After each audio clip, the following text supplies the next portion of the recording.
Good evening, Monadnock region, and welcome back to GoMo Tonight, the Monadnock region's only locally focused weekly comedy podcast. Hey, I'm here in the Space Lounge this increasingly cool July evening with my co-hosts, Zoe Rotenheim-Smith and Sam Abbott. And we are recording this today on Thursday, July, so the right month this time, July 21st, 2022. We have had some rolling storms coming through the region during this little mini heat wave that we're having. And in fact, there were peals of thunder going on outside the window since we've been on the call together here. So this is still ongoing, very wonderful summer weather. But, before we get into that, I just have to ask you guys, and this is a general question for the audience as well, and it's a random one, is like, have you ever seen the official music video to Staying Alive by the Bee Gees? No. Because I guess not. I hate music videos. I really do. And really? I just, as a form. Yeah, as a form. I don't like it. I guess there's something inside me that like viscerally rejects being presented with images to see with my music, right? Like that's for me to do. It's like watching a movie of a book you just read, only worse to me. Right. Yeah. Right. There's never enough time passes that you can tolerate the movie. It's just like always that. I grew up watching MTV when it was MTV. And it was like the fucking thing I loved to do. I loved it when I was a little kid. I wasn't allowed to watch MTV until I was old enough to sneak watching it, but I watched TRL, you know what I mean? The spring break. That's when it started to suck. Yeah. I mean, before that it was just like music videos, like all the fucking time. And then it was like, let's make shows. Oh yeah, but even the shows though, like TRL, those like weird spring break and like summer break shows, like there were videos throughout all of those, and you watched them. Everybody watched them, But I've never been one of those people in the post era of being in high school and listening to that stuff, right? In say the YouTube era, who's gonna like sit down at my computer and like put on a music video and watch it. They still make them? Oh yeah, no, and there's a lot of people who are really into this, like this, but this obviously is an older music video, right? And I just happen to be watching it because, like, and Sam, I know you can relate to this, but like Manny in his like online travels between like YouTube and like people on Fortnite or whatever, like picks up snippets of things, right? That like he doesn't know where they come from and he repeats them, So he's like singing like the chorus to Staying Alive over there. and I'm like, just to be a wise ass, I call it up on YouTube, like the real song. When it comes on, he's like, "What's this?" I'm like, "This is what you're singing." And he's kind of like bobbing his head, "Really? I guess is it? Yeah." Like okay. But the default YouTube video for it is the official music video with the Gibbs brothers, the Bee Gees. And man, is it weird? It's like, holy shit. The song, obviously, and like it's a disco song, and actually the captions were on the screen, and there were definitely like a lot of words that I didn't know what they were. Like I didn't even realize that we were talking about the New York Times in the chorus to that song. Oh yeah. No idea. And yeah. And so the words are even weirder than I thought, but they're like decked out in like the most ultra like late 70s disco gear. Like the dude in the middle, like I always forget which one of them is which, but like he has these like white bell-bottom pants that like go up to like here, and like the fly of the pants is like a foot long, And, we know how you feel about high-waisted pants. Yeah. So I hate them in general. And for the purposes, like as a costume in this video, they sort of work, I guess. But it's like, so it's the three of them walking through what appears to be either, and it's hard to say, like it's tempting from our modern vantage point to call it a dystopian or like post-apocalyptic New York City, but it might have just been like New York City in the 70s, because it was really pre-apocalyptic New York City. Like actual pictures of New York in the 70s. It's like there's shit falling down everywhere, and it's a fucking mess, right? And so they're like walking through like urban decay, but then then at some point they like pose on like a stoop balcony, like the three of them, like for like a certain point. But then there's another part where there's like a broken down building with like a wooden window that's sort of standing there, and they'll like pop out like diagonally to like sing a few lines, like one head at a time. Like one head comes out and he's like, oh my God, it's so weird. We'll put it in the show notes. Everyone should check this out because just to see it one time. You don't really need to watch it more than once. But didn't know they made a music video of that, and it's weird. It's weird. I mean, I just assumed the music video might be like John Travolta or something. You know what I mean? Right. Like that was my first thought. But now that you've described this, I have definitely seen this. John does not appear in this video. It's just the three Bee Gees, like, and like when they're like a lot of times they're walking, and their lip syncing is like it like this. I mean, I think it was earlier in the era of music videos, right? Obviously. And so they look like they're like, why is he telling me to lip sync while I walk? Like the guy literally looks confused as he's like his lyrics while they walk. He's kind of like he's got this look on his face, like, am I doing it right? Like, am I like I'm trying? I think I have seen it too, maybe. Yeah, because this sounds familiar. A lot of this sounds familiar. Maybe it's both need to revisit this. It's worth watching. I'll just put that out there as a summer evening treat. Wow. So summer continues. We're still in the middle of the dog days. We'll still be in the dog days when this episode comes out next week. And the cicadas have been singing in the mornings. Have you guys heard them? Now that I pointed them out to you. How early?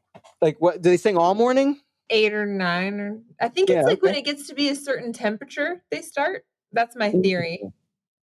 That's probably right. They're not known for their like cerebral processing, so it's probably not a decision, I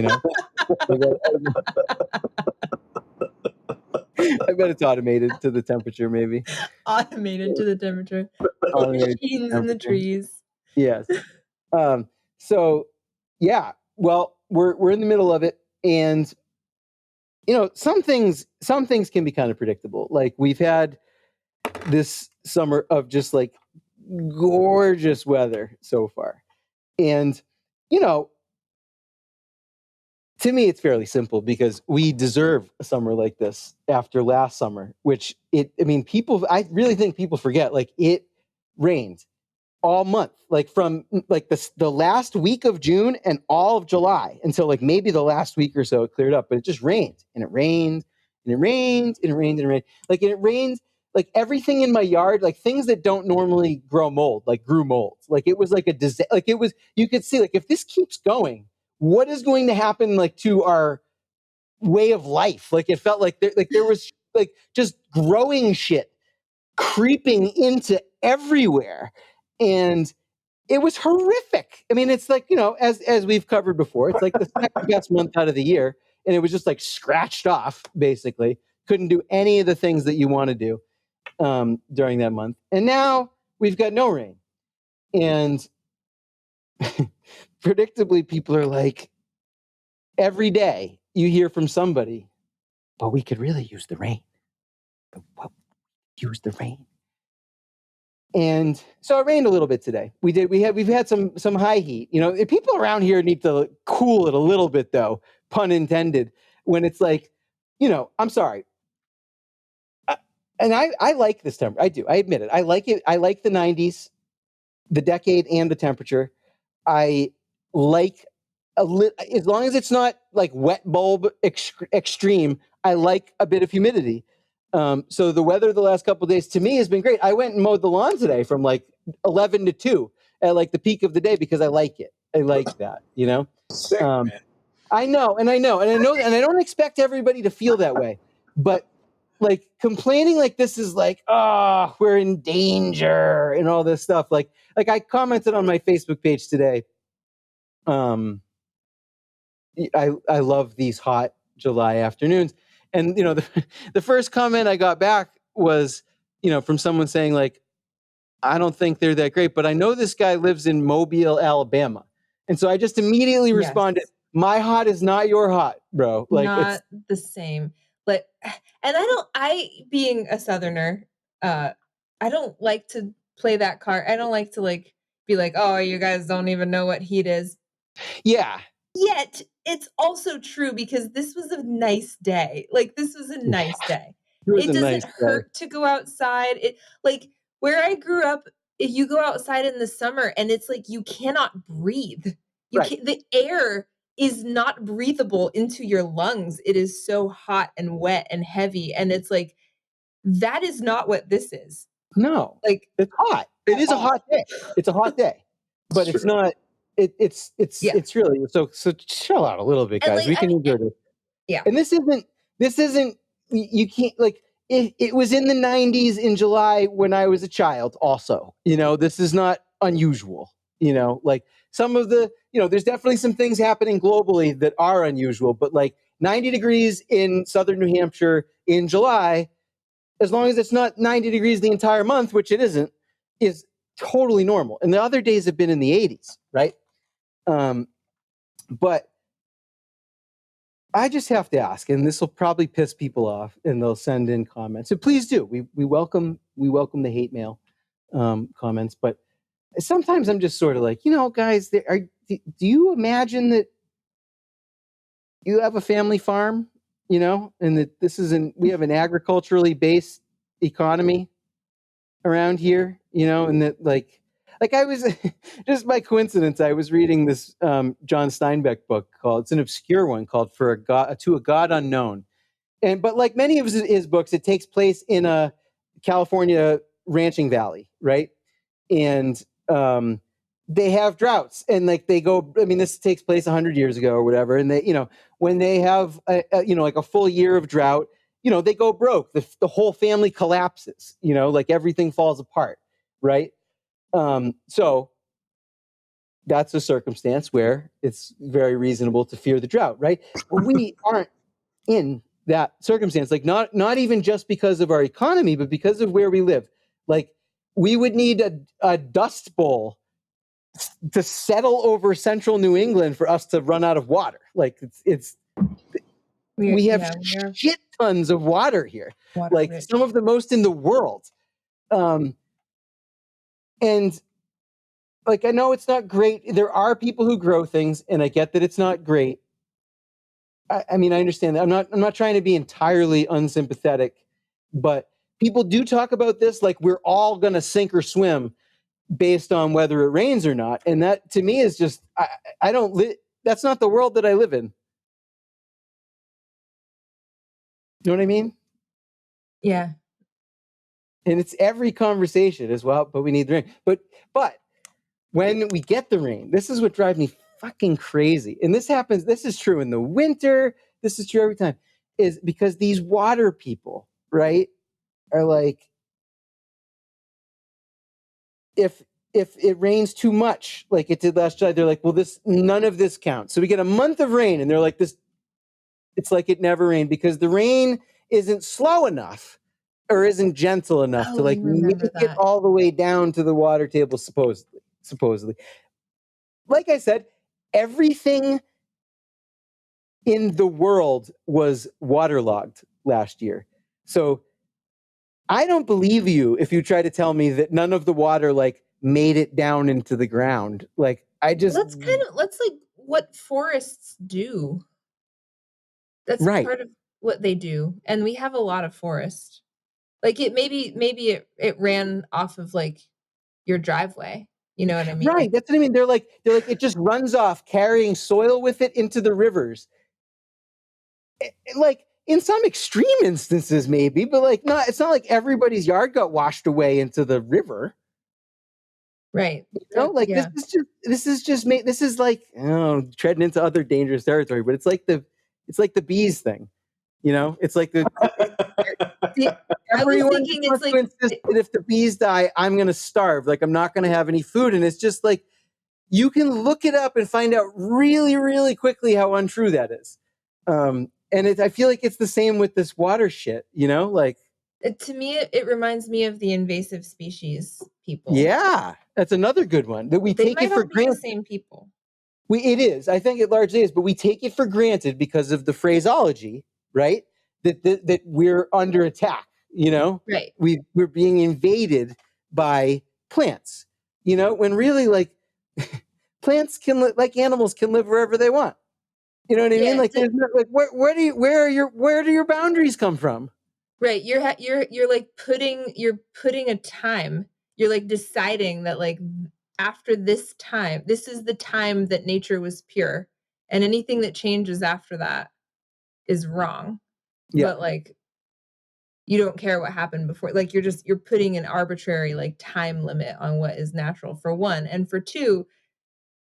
What were you gonna say? No, I'm drawing that Maybe line. there's a 3. Oh yeah, you're drawing the line. No, yeah, I'm drawing that line of that imaginary line of time where that was the moment, right, where we keep things the same. Yeah, that's when nature was at its purest form. But Yeah, also, I mean, like, well, I was just gonna say, I mean, I get it. I hate change. Like, no, go ahead. Yeah. No, finish your thought, because I'm changing the subject slightly. Yeah, well, I mean, I was just gonna say, like, it's like, and people are like, well, it wasn't like that. Like, it's becoming something different, like, and other, like, some things are thriving and other things are dying or being pushed out or whatever because of it. And it's essentially they're complaining about the change. And I understand that because, as I've said many times, I hate change. I don't like it. I get it. I want everything to remain the same all the time. But as everyone always tells me, that's life, buddy. You know what I mean? Like, deal with it. Like, things change. And, like, it comes up, this comes up a lot in the wintertime and around in the wintertime. Sometimes the discussion is around climate change more so than moisture itself. But people will talk about, like, people who make their living plowing and, like, running ski resorts, and how, like, climate change is going to be, like, not good for them, because things are changing, right? It's not like, in our region, basically, in the next several decades, climate change models, they show us getting warmer with shorter winters and more moisture. So really, the drought people, just calm down. Climate change is going to take care of that for us. So it's going to be wetter, hotter, and a little bit less winter. Okay, which I hate to break it to some people out there, but that's not immediate. That does not mean immediate extinction for all of us here in New England. It's not really that bad for us.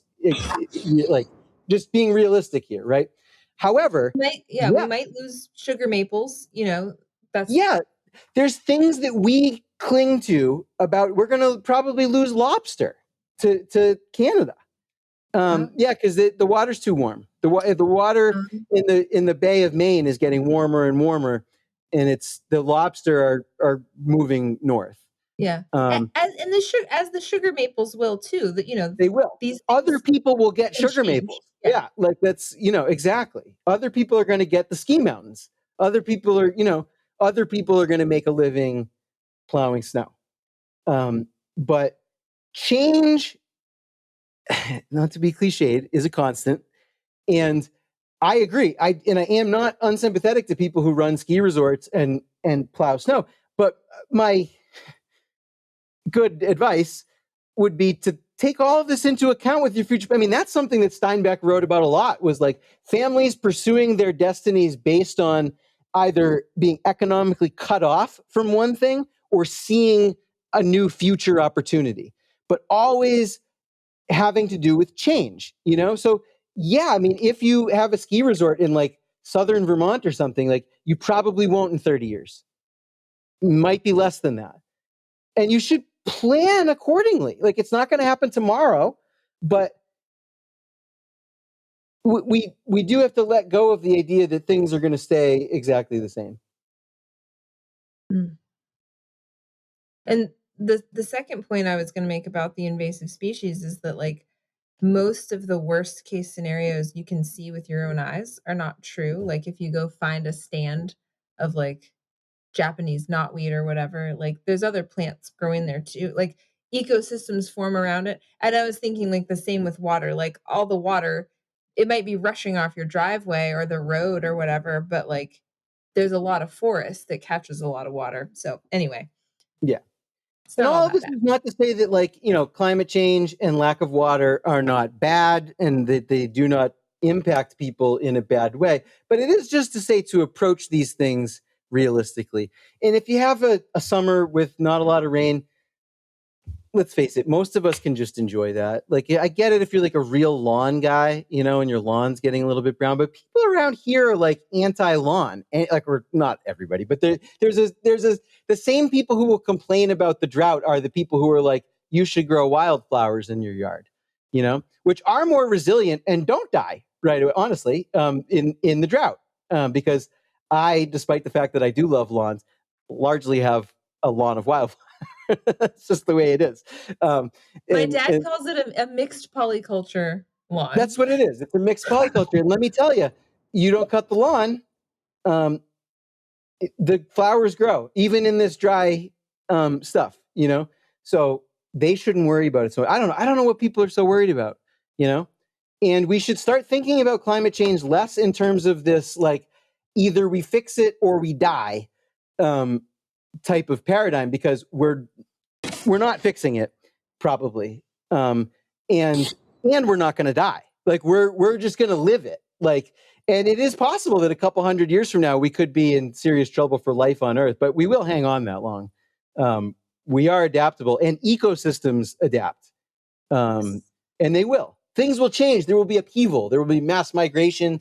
There will be famines and droughts, and it will be bad. It will be ugly. But it's going to happen.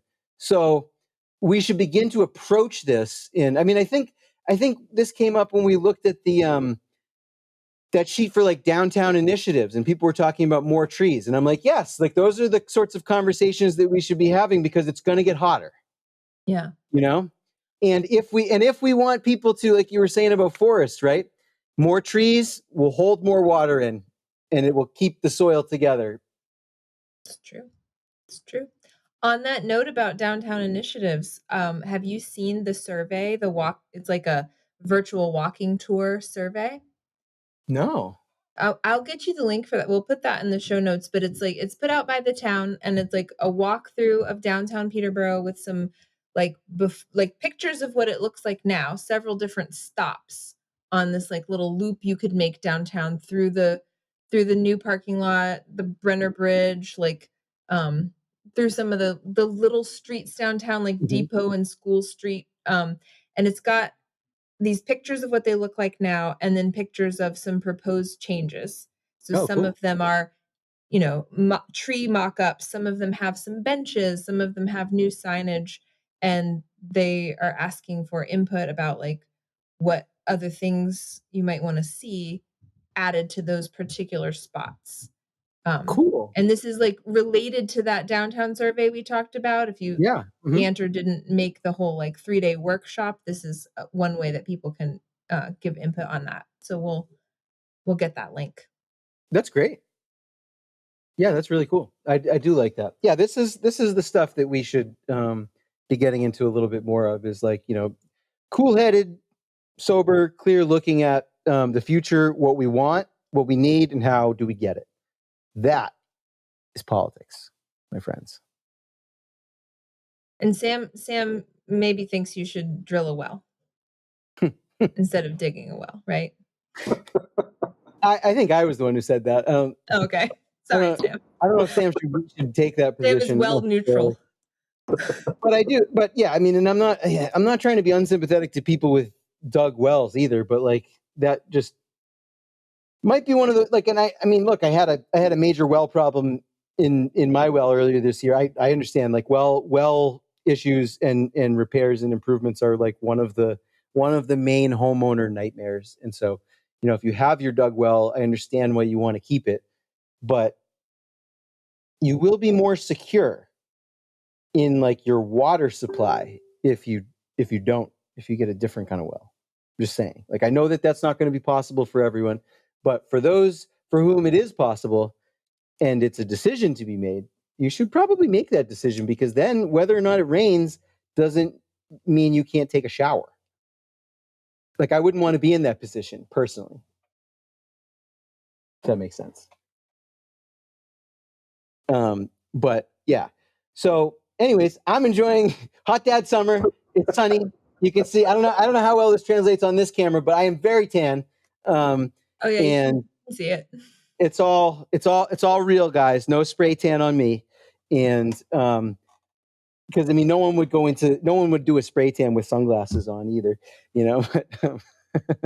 Do you have a sunglasses tan? Oh, for sure. If you ever look at like the bridge of my nose, like the wood paneled sunglasses that I have like a fat nose thing, and like that's where you can see it the most. Okay. I think I have actually seen it on the sides too. Yeah, you can probably see it a little bit over here and over here. Yeah. Yeah. But I mean, it has been great. The pond has been great. And you know, this is one of those times. It doesn't always work out this way, but sometimes, you know, the libertarians are like, you know, if you just let people alone, like they're going to figure out how to govern themselves with a lot of things. And let me tell you, Cunningham Pond is self-governing this year.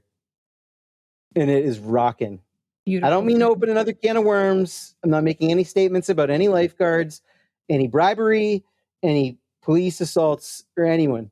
But I'm just saying, it's working out, guys. It is, whether or not you liked my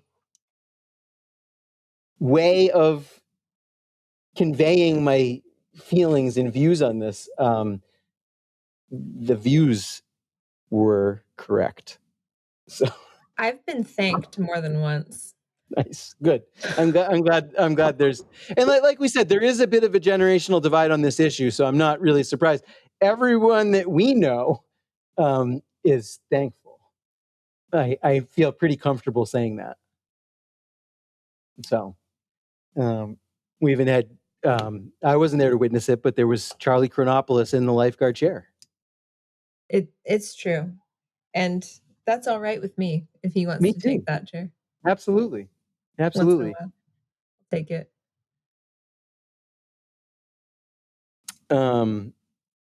So yeah. Anyways, let's talk about the night market, which is another part. It's like maybe the second half of the summer culmination of Hot Dad Summer. The night market, big event. It's going to be great. Wild shit's going to go down. It's like, you know, saying that reminds me of like Pine Hill does, the Pine Hill Waldorf School does a holiday fair every year. And they do it on Fridays and Saturdays, but every year they bill Friday night as adults only night. And every year when I see that, I'm like, man, I want to see what goes on at adults only night at the Waldorf school, you know, like it's like Sam knows and has left because bugs are getting in. Sam's like, what happens at adult night stays at adult night. For a minute there, I can't talk about that. I don't remember there being any distinction between. I'm sure I went. No, I don't really think there is, but it just sounds like it when they say that. That's the one night a year all the Waldorf parents let their hair down. Yeah.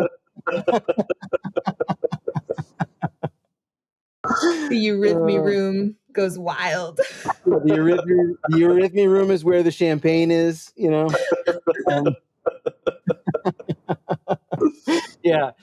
So night market, not quite like that, but kinda. Yeah, but kinda. It's outdoors. Kinda. Yeah, kinda. So as we've been teasing, we've been putting it in I think some of our emails and in our episodes, but the show, the Space Lounge, is going live. We're going live for the whole 4 hours of the thing, from 5 to 9 p.m. on the Library Patio. We're going to be up there hosting the show. And not only do we need you guys to come and see us in person, because we would love to say hello, but we'd love your suggestions in terms of you know, some of what ends up going into the program. For instance, what we're kind of planning to do. So one thing you should know is from around 7:30 till we close, we're going to be finished out by the debut of jazz fusion trio HOVERCRAFT, starring everyone's favorite Seth MacFarlane, kind of the ringleader of this group here. And we did target them specifically for this. And So that's going to rock. So that's, it's the Space Lounge. Like the late night at the Space Lounge is when you want that kind of music. And that during that period of time, we'll really be able to mingle with the crowd, because that will be the first time of the night that we're not on stage. While we're on stage, we've got a number of different elements that we're going to include in here. There's going to be a number of sketches and a number of guests. Okay, so we're planning potentially something low rehearsal involving children and like swords or something. It's a little bit half-baked right now. We don't really need any public input on that, because we'll either figure that out or abandon it ourselves. But then we decided that it would be a real treat. We tried to do this once with a real Facebook post live while recording this program, which was to dramatically reenact a Facebook post. A little bit difficult, kind of a lot of characters. Sometimes it doesn't always translate well. But so instead, what we're going to do is, you know how sometimes when you watch a Law and Order episode and they have to put a disclaimer up before the show starts because they ripped it directly from the headlines, but they're like, this in no way represents any living person, and it's a complete coincidence. That's what this is going to be like. So, like, fake people, fake posts, but kind of real, We're going to have a couple of other actors who join us, so we won't be limited to just 3 voices, but we'll do 1 or 2 Law and Order style Facebook posts from the Peterborough Facebook group. And then another thing that we often talk about on the program here is, we have what I like to think is really nice storytelling imaginations, and we really understand what the 21st century American public is looking for. And so we oftentimes take real events, and in our minds we go in a certain direction, and we basically write out an outline live on the air of a Hallmark movie. This has happened many times. Okay, well, we obviously don't have time to do a full-length Hallmark movie up on stage, but we're going to do a couple scenes from a Peterborough Hallmark movie. So you have to show up to see this, though. So please be there, and you're going to want to be there early-ish, because who knows when this is going to happen. So you got to kind of stick around, or you're going to miss it, right? But then we're going to have a number of as yet to be defined guests who come on. We've had guests on the recorded program before, and we're going to interview some town luminaries up on stage. And this is where, if you're listening to this right now and you're like, either if you're like, I want to go on GoMo Tonight live at the night market, that's a valid option. Or if you're like, we need Tyler Ward. He's the only select board member who's never come on the program. He's going to be at night market. He loves the Max T Makerspace. He's going to be there. He'll be a real jackass if he doesn't come on. All right, that's just me saying that. But if you in the public feel something similar, share that with us. Drop it in the comments of the episode. Send us an email. You know how to reach us. We're interested in input on that. But it's going to be a lot of fun. We're going to have a couple of readings. Our good buddy Bill Mullen, who is the author of what is going to be our next Monadnock Underground print release, the as yet untitled Chasing the 80s road novel that he has written and that I'm in the process of editing. I really did work on it this week, believe it or not. The ball is in my court, for the record, everyone. I'm admitting this publicly. I'm behind. But anyways, he's going to be there to read some stuff, which we will have edited and polished before August 12th. I am very committed to that.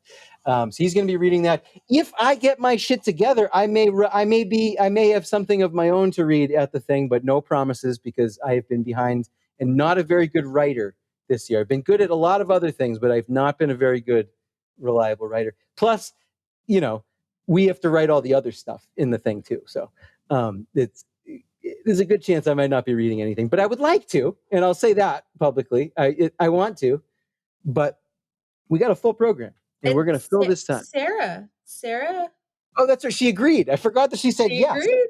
I didn't know if you were like not going to announce this, but I think it's announceable. So we're going to open the lounge with a bit of an opening blessing and meditative exercise from our current print offering author, Sarah Aborn, with her up-level self-healing workbook. Something from the book, I believe, but I don't think we gave her that stipulation, so whatever she wants. But we will have copies of the book on hand, though, if anybody is just mind-blown by what happens from our stage. So we like to, once in a while, I can't always do it, but once in a while we start these episodes and I say something positive and all that. Like, we're going to bring on a professional who knows what they're doing in this regard to start off the live Space Lounge on a positive note. And that's what we're going to get. So this is we're really kind of offering up the best of Monadnock Underground and Go Monadnock, the GoMo Tonight program. Some of our innuendo in our emails will make appearances. It's going to be awesome. We really can't wait. If you have plans for August 12th, cancel them. Come to this program. Chad is going to come as like a date night. Our sound lord producer, nice. He's going to come with his wife. They're going to, I was telling him about it at his house the other day, and they're pretty stoked to come and enjoy. So you should do that too. Get a babysitter or bring the kids. Really, it's good for kids. They have a very, very small kid who would not make it till 9 at the thing. And I think he wants to see the jazz. But I shouldn't say get a babysitter. Bring the kids. This is actually a really, really fun event for kids. Much as I want to make this sound very adult oriented, it's very family friendly. In fact, one thing that I voluntarily assured Roy, the organizer of the night market, is that he didn't ask for this, but I said it just in case. And I'll say this to all of you out there. Loyal listeners of the program might know, we've got sort of a TVMA rating of this program, but we are not going to be dropping any F-bombs from the stage at the night market. It is a family-friendly occasion, so we will be keeping it cleanish. We'll be keeping it clean-ish. So bring your kids. Even the kids are even safe in the Space Lounge just for this one night a year. Maybe sometime, like if this goes well, though, I think we want to bring the Space Lounge live in the future at other things. And there may come a time when we do a like an uncensored live program, where we do have F-bombs, where you are encouraged to get a babysitter. But for this, bring your kids. They might like the jazz. They might like the humor. They might like the kids skit if we do it. They'll definitely like the night market. They will love the night market. Everyone loves the night market, young and old, rich and poor, sick and well. It's the full spectrum of people loving the night market. But there's vendors aplenty, and I know because the information's already out there. But last year, one of the only complaints about it was that there were too few food options, and the food options that they had were just mobbed, just like absolutely mobbed. Yeah, they all ran out. Yeah. I think they have a shit ton of food trucks this year. Sweet. So there's food. There's going to be. Are they doing dancing? Are they dancing? I think no one's going to stop you. You want to dance? No, not me. I mean, like last year they did the dance program. Yeah, no, I don't know. So there might be dancing. We don't know. Formal dancing. I mean, like as part of the program, a formal dance thing, possibly. Informal dancing in the street, always allowed. Also allowed. There's been rumors that me and Eddie Gomez are going to do like a dance number together. I will not confirm those rumors. I feel like I should be able to deny the rumors. But we'll see. You never know. It's night market. I want you to get a sense of the fact that anything can happen at this event, including me doing a dance duo with Eddie on the GoMo stage. You just never know. But I bet you there'll be fire people. There were fire people last year. There were fire people. Lightsaber Man. There's other bands playing on the other stage by the Toadstool. Yes, three bands whose name starts with M-O. Modern Fools is one of them. And other bands that start with the letters M-O. Yeah, the other ones were not familiar to me. But that's cool. And lots of people selling their wares. And lots of exciting things that you never know what you're going to even be able to find among these people. What treasures? It's like it's like an oasis bazaar, like in the middle of the desert, and there's just tents everywhere that weren't there yesterday and are there now for this one night, and you can go through and find the treasures of the Silk Road.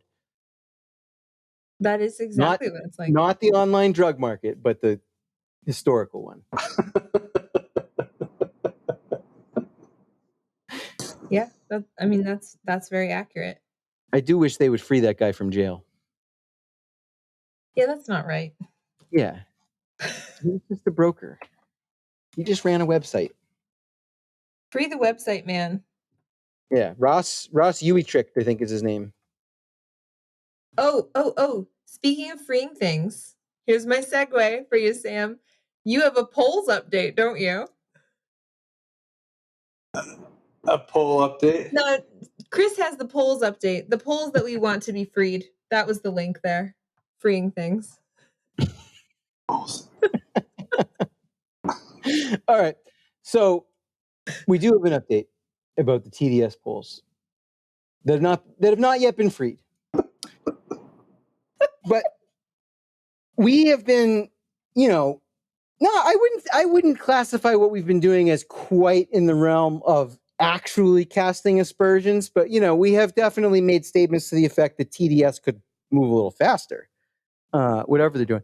And that may still be true. However, it does seem like there have been some serious miscommunications here, and a lot of this, it does seem like these miscommunications do have something to do with the fact that you have two telecom/fiber companies involved in the mix. They don't seem to be communicating well with each other. And apparent. So what I've been told, and what I've been on the record, is that what TDS actually committed to by the 4th of July was a certain stage of the process, and they lived up to that part of the commitment. But there are other things that need to be done before, including in some cases they might have to move their lines before the Fidium fiber can be run on them, just as part of standard procedure. It seems like very confusing for locals who are trying to navigate these waters to deal with this pole ownership issue and transfer. It seems like it will happen at some point. But in the process of looking into this issue, I stumbled on a Concord Monitor article from back in May that was talking about how there's this ongoing dispute between Consolidated, which is Fidium, and Eversource, because Consolidated has they're running most of what we would call phone lines, and Eversource is obviously running the electric. And so Eversource owns some of the poles that house both wires, and Consolidated owns some of the poles that own both wires. But Consolidated fucking 3 years ago just bailed on the maintenance that they're supposed to do on the trees and the lines and all this stuff. They just quit. Is this everywhere, like statewide, or just in Temple? Oh no, statewide. This has nothing to do with Temple. This is everywhere. Okay. Yeah, this is the whole state. So everywhere that is served by Eversource, which I think is most of the state, but maybe not the entire state. So there's problems with the poles and the pole ownership, and Eversource is trying to buy the poles, but Consolidated is asking some price that's exorbitant and not realistic. Who are these people? I will say I talked to Consolidated this evening, not about this story, but because after a little power flicker due to one of these thunderstorms, which we'll have to wait for the water people to chime in to tell me whether today's rain counts or not. But after that happened, my internet my beautiful, wonderful Bill Taylor fiber didn't come back on. And it does seem like there may have been a momentary outage, but I got her on the phone. We reset the stuff, and she's like, yeah, actually, you are out of service. And then as soon as she said that, it came back on. So I don't know what happened there. She didn't know what happened there either. But we got it working. So great. I had a great customer service experience, to be honest. So nice people in some ways, but they're not doing their fair share with the polls, and they're not being good communicators in Temple, and we've got a mess. But it may not be TDS's fault. I still say release the polls, TDS. Do what you know what I mean? Like, let's get these, like, it's like 70 homes in a small town, that they just need their Wi-Fi. They've been promised it. Some people, there's kids who were born in the living rooms of these homes who have been dreaming about high-speed internet since the moment that they were born. And why should those children have to wait a moment longer? Even if there are processes and everything else, let's speed it along. Like I said last week, I get process, like I get procedure. One of the main things that I do professionally is like define and enforce processes and procedures. But as such, I know that there is always a way around those processes and procedures. And people who know how to navigate the system, who know how to say the right things to the right people, always get the process subverted in any organization, that's just the way of it. So there are ways to do it. Obviously, these 70 homes probably aren't the loudest voices or the most influential lobbyists around. So this has to be a matter of compassion. This has to be a matter of heart and of the small town character of the state in which one might want to run a telecommunications operation. And maybe one doesn't care about the small towns that, one operates in, but maybe one does. And we'd like to appeal to that sense of heart at the core of every semi-regional third-tier telecommunications company. Regardless of who's at fault here, I think that's really the bottom line. Get it done, guys. Get it done. And shed a tear for that little speech. For the kids. The kids. Get it done for the children. For our children. Yeah. For their children. Exactly. This is important, guys. All right. Do you guys remember the Miss Teen USA video where it was like, how many years ago now? Probably almost 20 years ago now, where the woman like flubs something. And do you remember this? Do you know what I'm talking about? I know what you're talking about, but I don't remember what she did. She starts. I have part of her speech memorized because I think it's hilarious. She's like, I personally believe that U.S. Americans. They ask her why why Americans can't locate Iraq on a map. Okay. And so she's like trying to like give this answer about like education, but you can also tell that she's like been coached not to say the word like as a filler. So every time she says like, she then adds such as, and so she's it just like devolves into this like nonsense stream of words. And then my favorite, like I love this video. I've loved it for decades now. At the very end, she whispers, "For our children," and that just like sends me over the edge every time. Here is the full quote. Her name is Caitlin Upton.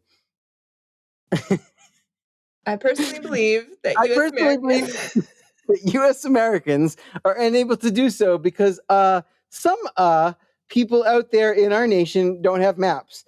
And I believe that our education, like such as in South Africa and the Iraq, everywhere else, like such as, and I believe that they should. Our education over here in the U.S. should help the U.S. Or should help South Africa, and should help the Iraq and the Asian countries. So we will be able to build up our future for our children.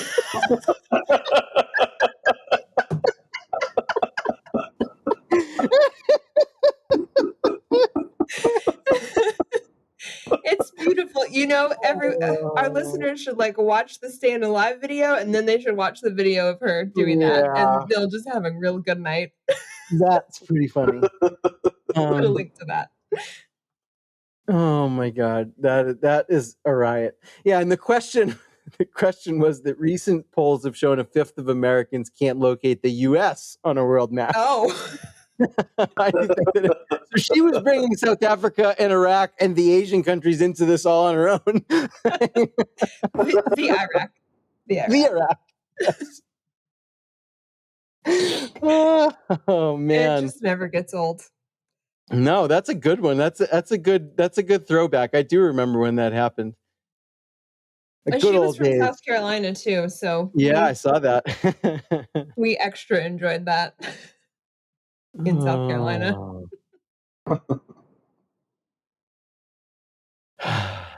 Are you guys the ones who are unable to? Probably. Just kidding. That was an anti-Southerner remark, and we all know that I'm actually much more pro-Southerner than many in this region. Then it's really reasonable to be expected. Yeah, then it's reasonable to be expected. Yes. Yeah, for real. Yeah, we were just talking today about how much I love Texans. Actually, it wasn't us that was talking about it, but it was a wonderful little article from some pop culture outlet about it was Woody Harrelson and Matthew McConaughey just paddling they were sharing a paddleboard. They were seated on a paddleboard together, just rowing into, I forget where the fuck they were, France or something, like, I don't know. And I will say the only disappointing thing, because I love those two guys, and my friend Christina from college, who grew up in San Antonio and I think still lives in San Antonio today, was like, it's because they're Texans. And I hadn't actually thought about that in this context. I know they're Texans, but I was like, yeah, I mean, because this comes up a lot. Like, I have an affinity for Texans. Like, I like my two favorite filmmakers are Texans. Like, Christina was a good friend. The Belt Hip and her, well-dressed at Cunningham Pond husband, Jeff, are Texans, good friends of mine. I've whenever I've been to, I don't know, there's something about there's a slight craziness, like ballsiness about Texas coupled with charm that I really relate to. And I like that. And so, but let me find out where they were. They were on the Adriatic. They were paddling around. They were headed for Croatia. On the Adriatic. The only disappointing thing is that they were hanging around with, they weren't sharing a paddleboard with, but they were hanging around with Sacha Baron Cohen and Lars Ulrich. Who I've hated ever since the Napster thing, I've carried a grudge against that guy since like 1999. I never liked Metallica anyway, but whenever I hear his name, I still think of that too. Napster. Yeah, it's like, Napster, you son of a bitch. Killing my Napster.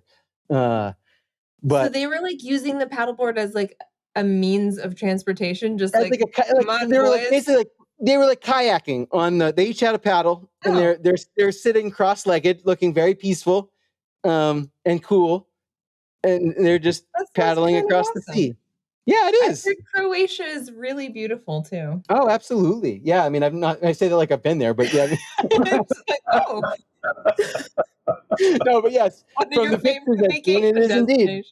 Yeah, it is indeed. Yeah, so I have ancestors who grew up just across the Adriatic from Croatia, basically. So it's a deep knowing. Yeah, well, and I think I have. I am pretty sure though that the ever changing ancestry information coming from my brother's DNA test has shown an increase of Balkan since we started this process. So I probably have a little Croatian in there. Nice. So, for the record, beautiful country, beautiful, very, very beautiful country. That's why these stars hang out there. Yeah. So the real quiet week, honestly. I mean, the Peterborough group is dead. Like, step it up, guys. Or like, do I have to manufacture a controversy just to make things? I'll wait. I don't feel like it's the middle of the summer. I don't feel like manufacturing a controversy this time of year. If it's September and you guys are still being boring, I will do something. But yeah, I mean, there's like complaints about the way that the road is paved and the way that this other road isn't paved, and like just like the most mundane, and then the typical stuff, which like I find boring as shit and never want to see, but is actually like the stated reason for these Facebook groups, which is, can anybody recommend a person who can do something, something, something? There was that post with like 150 comments about how people wanted a better gym. Oh yeah. Oh my God.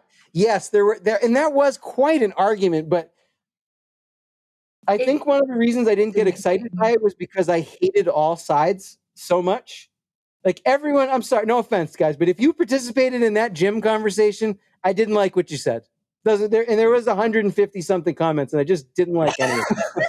What do they want from a gym? They just expanded the hours to 24 hours. Go ahead. They want a cheaper gym and they want childcare. And then some other people were like, well, if you want that, you should just move to a city because you're ruining the rural nature of our town. But really important to this though, they have it in Milford. They want it to be like around the corner from their house, though, wherever they live.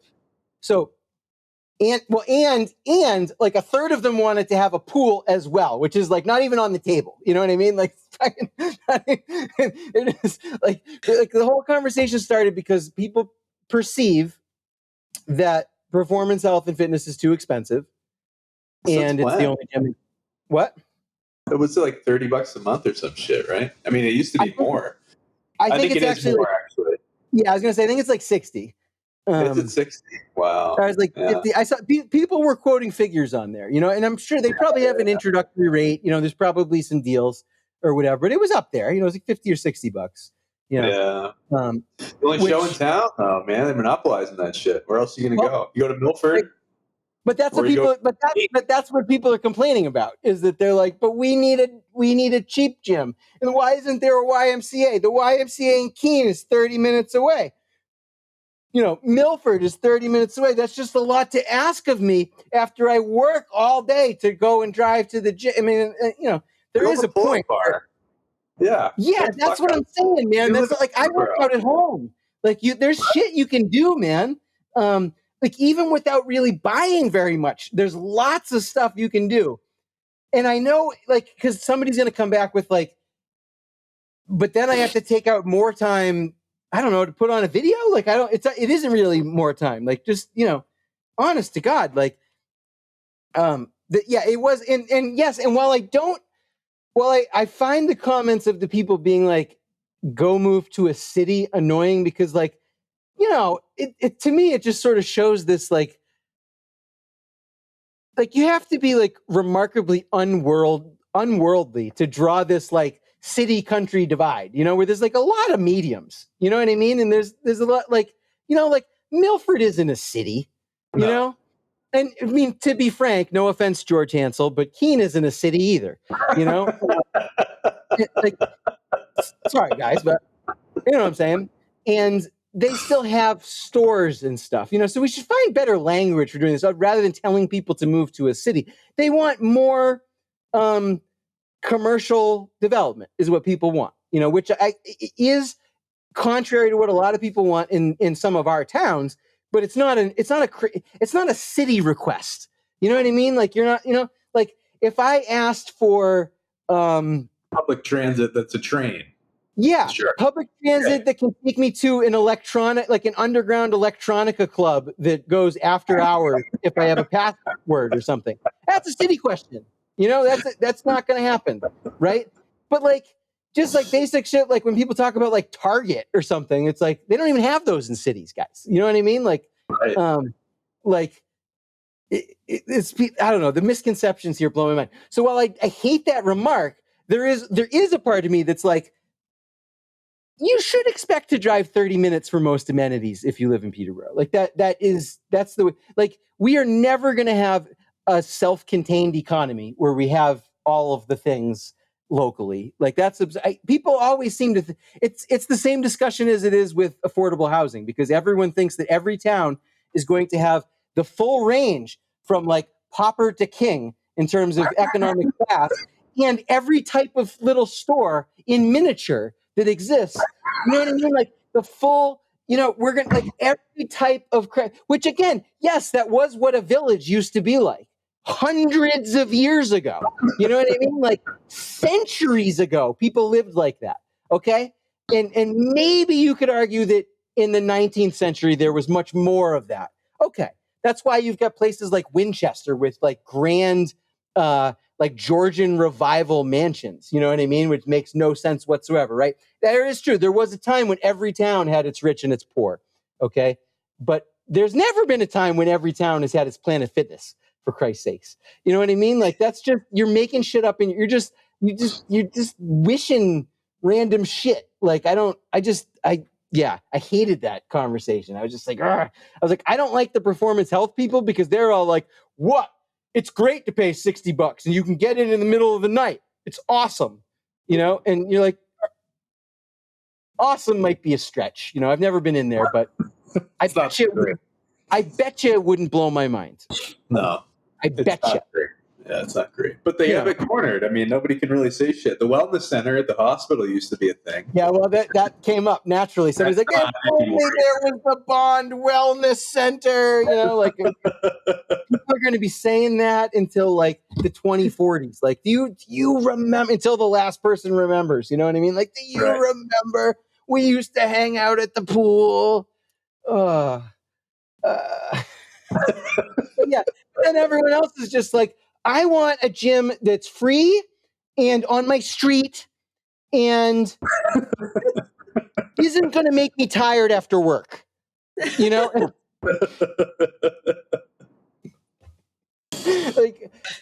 You know what I mean? Like, I don't, so that is but then yes, that's like the main divide, right? But then like, there's just this other current coming out of nowhere that's just like, and a pool. You know, I think there was like we should put a dome over Adam's pool so that it's like a greenhouse. Somebody say that? Yeah. Oh my God. There you go. Wow. Yeah, that's a great idea. Own pool. Yeah, people would love spending the money to put a dome. We can't even get a fucking fire department, and people are gonna vote to put a dome over and heat it. Because even if the dome's on there, you still got to heat that pool. You know what I mean? Like, yeah, sure, we'll do that as a public amenity. And that is the coldest pool that I have ever been in. I've literally never been in it. Middle of summer. That's funny. I've never been in it. So cold. That pool is why my kids have wetsuits, which they like to wear to the ocean because the ocean is cold, but we got them for swimming lessons in that pool because their bodies were like blue popsicles after 20 minutes in like the middle of summer. Wow. Oh man. So it would take a lot of energy to heat that pool is all I'm saying. Yeah. But then people are like, all right, well, there's a pool at Hampshire Hills in Milford, which is like 25 minutes away. And then it's the same conversation. It's like, but that's too far. And they charge more even. They're like $100. They're like $100 a month. But it's like a full suite of like fitness stuff. You can do racquetball. You can do like, there's all kinds of shit that you have. Anything you can think of, you can do at Hampshire Hills for that $100. But like, as we've been just joking about, pools are expensive, you know? And so even your average, like expensive gym, like a Planet Fitness, not a Planet Fitness, a Performance Health or whatever, they can't afford a pool. You know, nobody's going to put a pool in there. I mean, come on, guys, you know? But seriously, buy some dumbbells. Like, there's lots of stuff you can do. Buy some dumbbells, buy some power bands, you know? I don't know what else to tell you. Yeah, read a book. You don't have to read a book. Read a book. Do your thing, you know? We're just filled with good advice over here for the people who hate read a really heavy book and lift it a bunch of times. Yeah, and lift it every so often. While you're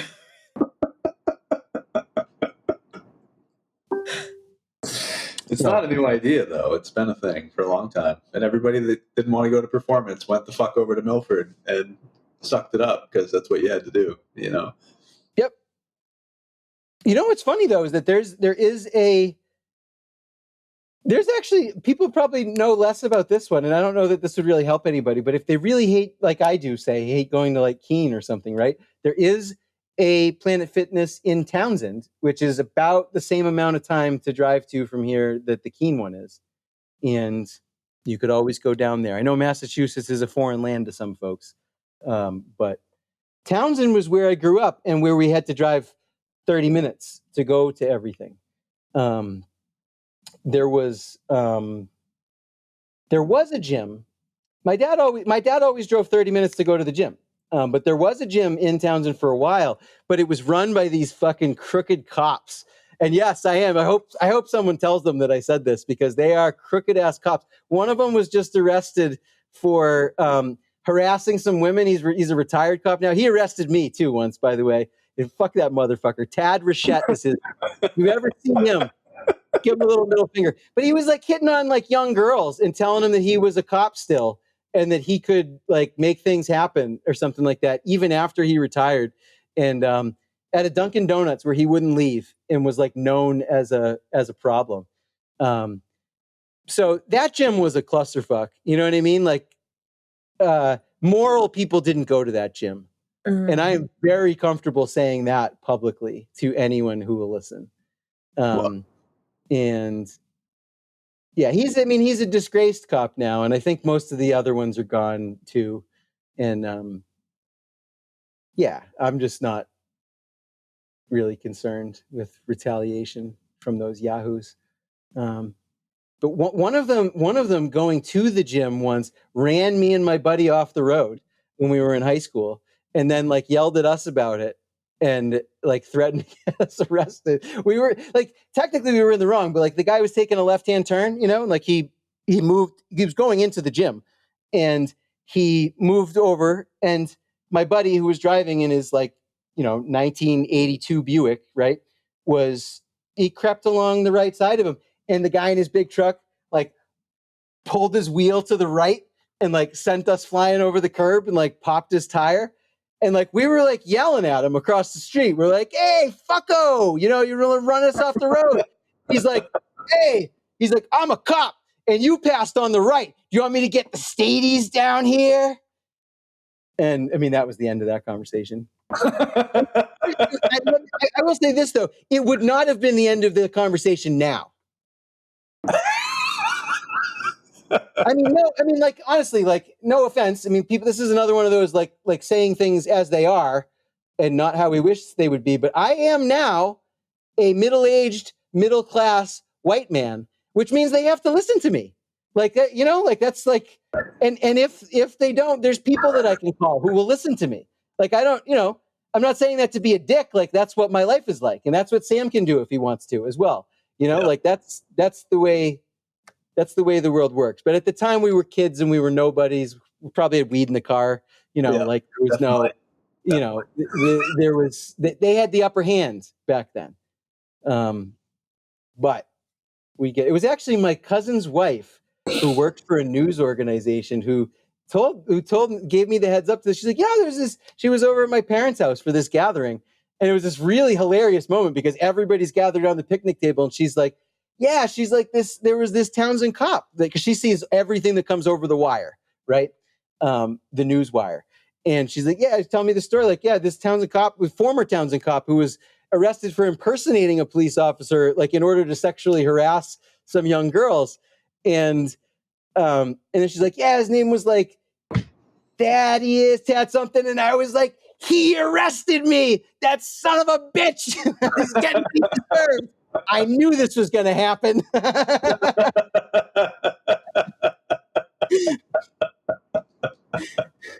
That's funny. Yeah, it was. I don't let things go. I mean, that was how many years ago now?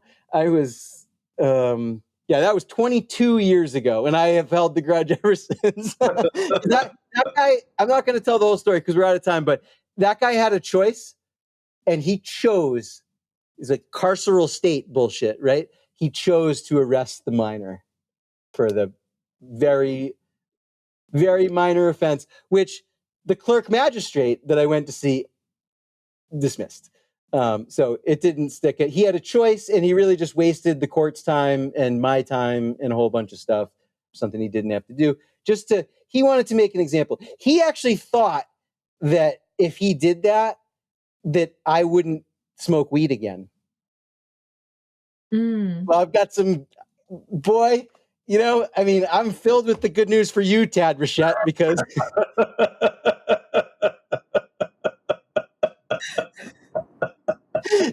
it did not work. I hope they take your pension.